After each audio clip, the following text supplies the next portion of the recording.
చిన్న వ్యాపారంతో ప్రారంభించి పెద్దది ఆపై పెద్దది అలా అలా ఎదగాలి. ఎదిగే క్రమంలో ప్రభుత్వాలతో ప్రోత్సహించుకోవాలి. ప్రభుత్వంతో సహకరించాలంటే ప్రభుత్వానికి లంచాలు ఇచ్చుకోవాలా, ఎవడు అధికారంలో ఉంటే ఆడికి లంచాలు ఇచ్చుకోవాలా, ఆ తర్వాతన కొన్ని బెనిఫిట్స్ పొందాలి. ఆ బెనిఫిట్స్తో 100 రూపాయలకి 1000 రూపాయలు సంపాదించుకోవాలి. ఇప్పుడు ఫర్ ఎగ్జాంపుల్ ఒక యూనివర్సిటీ పెట్టడానికి 50 కోట్లు ఖర్చు అవుతుంది అనుకుంటే వాళ్ళకి 500 కోట్ల రూపాయల విలువైన భూమి ప్రభుత్వమే ఇస్తే, అది కూడా 25 కోట్లకే ఇస్తే 25 కోట్ల రూపాయల భూమి, 50 కోట్ల రూపాయల పెట్టుబడి, 75 కోట్లు, ఇక్కడ 500 కోట్ల విలువైన భూమి, హ్యాపీ. ఇప్పుడు దీంట్లో వచ్చే అడ్మిషన్ల ద్వారా వచ్చే సంపాదన హ్యాపీ. అమరావతిలో ఓ విట్ అయినా ఎస్ఆర్ఎం అయినా ఇట్లాగే సంపాదించుకునే కదా.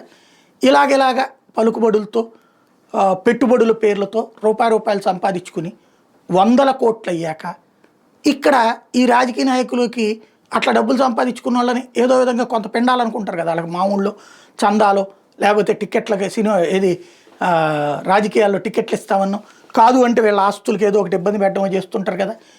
అప్పుడు సుఖంగా బతకాలనుకున్నాడు. ఈ డబ్బులు తీసుకుని విదేశాలకు వెళ్ళిపోతున్నారు.